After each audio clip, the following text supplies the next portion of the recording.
Chapter 17, Setting the Foundation. Just getting to hold my hammer again without having to think about much else beyond who I might have killed today. Robert laughed loudly, happily. I hadn't seen him this happy since he'd been in the rebellion. It almost makes feel like I'm back in the good old days. I bet I could make the 8 again with just as much vigor as before, so long as I didn't sire another pup along the way. I beg your pardon? Tyrion queried. Make the 8? Robert grinned from ear to ear. Back then, you weren't a real man unless you'd fucked a woman from each of the 7 kingdoms and the Riverlands. We called it making the 8. You ever make the 8 back then, Prince? Tyrion chuckled. I can't say I did. Why not? I asked, with no small amount of surprise. Tyrion was known for his lechery, after all. I did. Robert and Tyrion both stared silently at me, their expressions filled with surprise and shock. It would have been a common answer for a man to give, but highly inappropriate for a woman to say. I gave the pair of them a playful smirk. What? I'm Ironborn, remember? We have a reputation for taking what you want. Your spears may never miss, but I've not found a blade I couldn't sheath to lessen its danger. Robert erupted into a roar of laughter that could be felt throughout the room. If ever there was a woman after my own heart, Your Grace. It's you. Very, and the rest of the small council entered the room, and the spider looked at Robert with a teasing grin. Regaling the queen with tales of your debauchery, Sir Robert? Quite the contrary, Tyrion answered in Robert's place. It was rather the queen who was regaling us with tales of hers. Ah, Varys almost purred. A subject I'm sure you're no doubt intimately familiar with, Prince Tyrion. One would think, Tyrion flashed me a play smirk, but the queen does have a way with surprising people. As the members of the small council took their seats, I looked around the table to ensure that everyone was present before I began the meeting. Over several weeks, I had implemented several new projects, including the paving of the King's Road, the establishment of a standing royal army, the refurbishment and manning of Harrenhal and other abandoned castles, as well as instituting a town council program, which would give a small modicum of power to the small folk. These were the most important major reforms, since they would provide jobs, enhance and promote commerce, establish a nationwide royal power base, and simultaneously strip only the most minor of houses of a little power, and encourage the small folk to take a role in governing themselves. The paving of the King's Road was a multifaceted move. It would make travel safer and more reliable, but it would also be a chance for major and minor houses to show off their wealth and influence if they created paved roads leading through their lands to meet with the King's Road. Any house that didn't have paved roads once the project was finished would be seen as lacking, or beneath a certain level of wealth or influence. Noble houses were in a constant state of keeping up with and one-upping each other. Once an opportunity came along that would allow them to get even a minor reputational boost among their peers, they would seize the opportunity. Lord Tarley, I called, looking at the man, how goes the road project? Lord Tarley leaned forward. As you know, Your Grace, the project is only a few weeks old. However, the King's Road is well mapped. The quarries in the Vale of Arryn and the Riverlands have already begun excavation for the base stone. We have crews already beginning the process of preparing the road closest to the quarries as instructed. The maesters have assured me that the recipe you provided for combining volcanic ash with lime and water will make for excellent cobblestones, Your Grace, Adam added. They have tested it to check your assumptions that it can set even in water, and have found it to be true. Lord Tarley gave a curt nod. As the Master of Magic has said, this cement will make for earlier work on the final layer. We have artisans working to create large molds to pour and set the cement so that the cobblestones can be mass-produced. Lord Stannis has said that the ash can be provided from the Stormlands at a more than reasonable price, Tyrion chimed in. Apparently, Dragonstone has had minor volcanic activity since recently after the rebellion, so that's convenient. Convenience had nothing to do with it.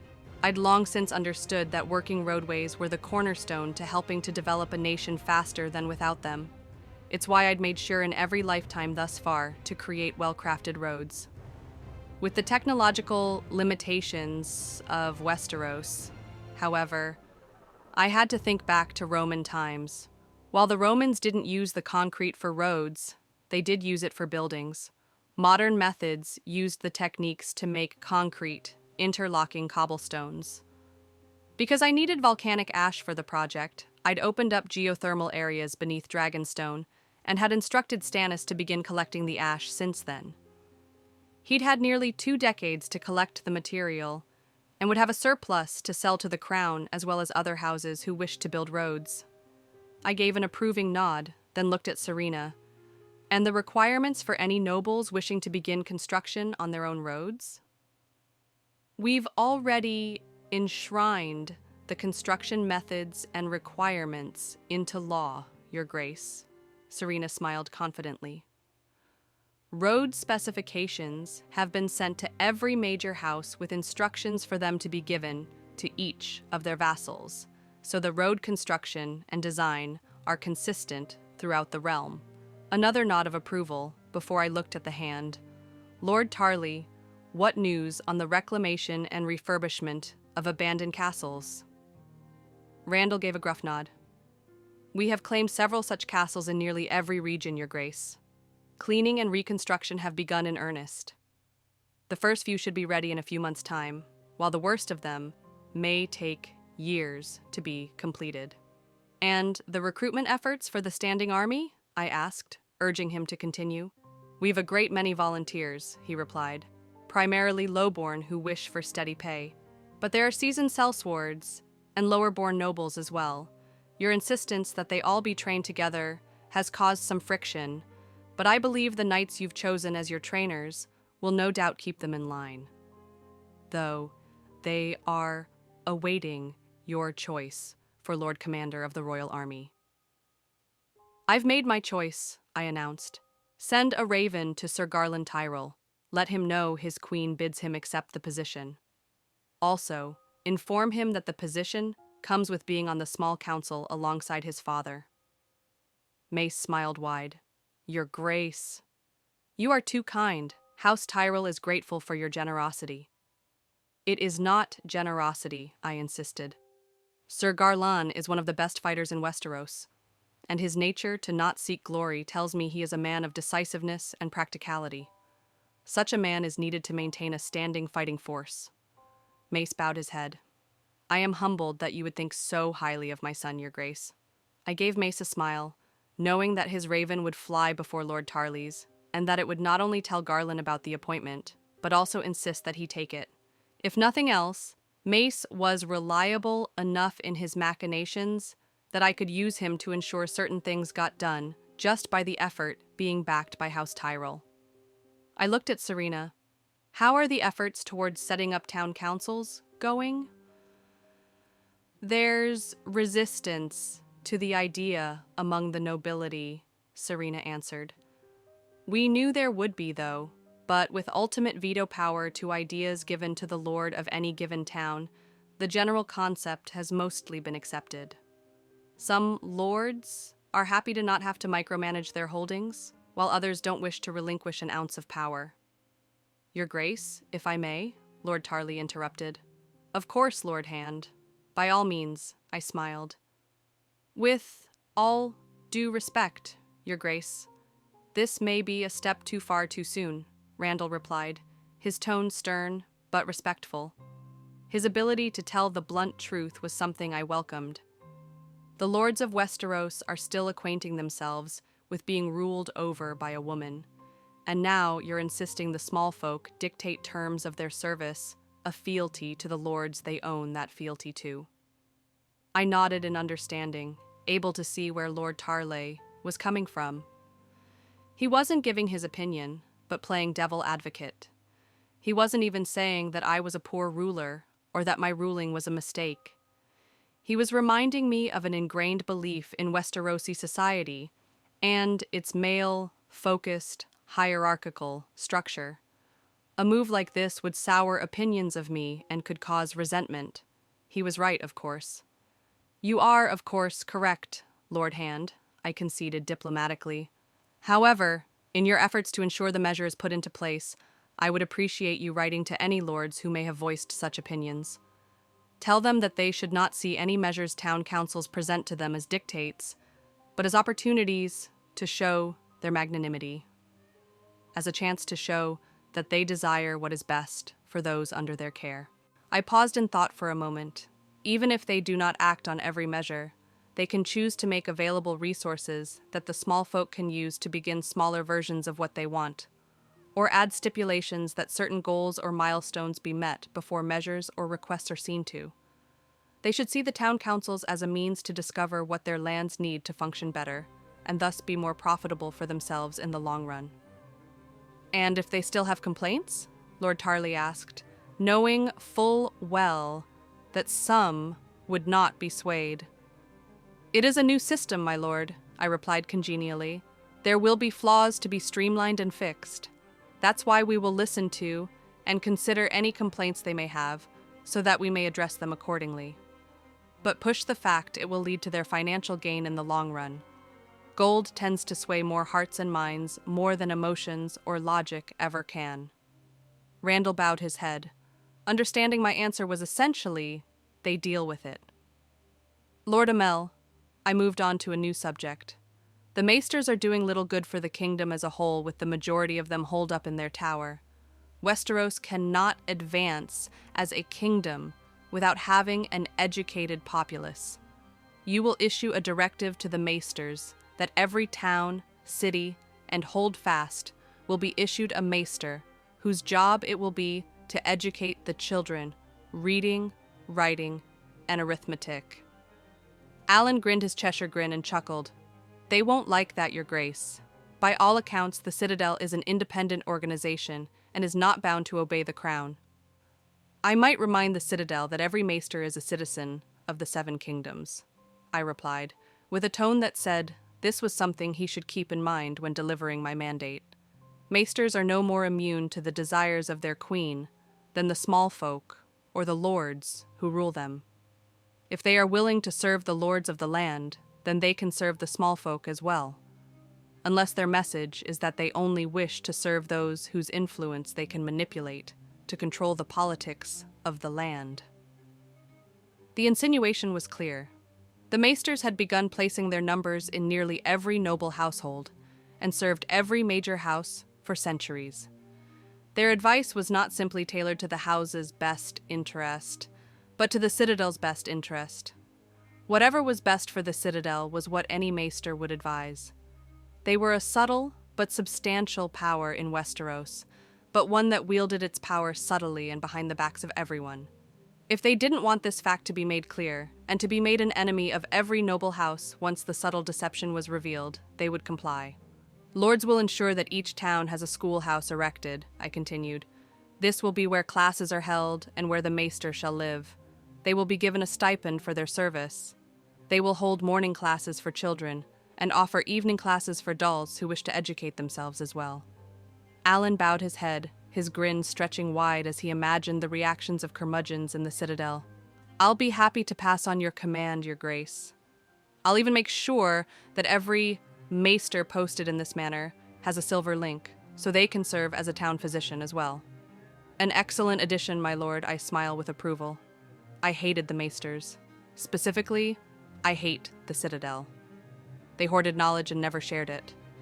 Maesters spent their entire lives learning things, but never applying it to the betterment of the Seven Kingdoms. They played a hand in the erasure of dragons and magic, and actively stifled progression by gatekeeping information. This was going to be my first step in erasing the Citadel as an organization.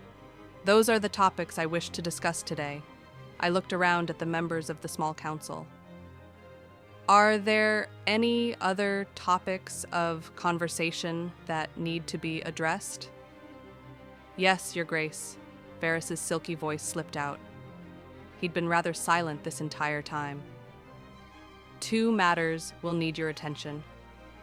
I held a hand out to motion for him to continue. First, Cersei Lannister was found dead in her room by a member of the Silent Sisters, Varys began. Apparently, she hung herself.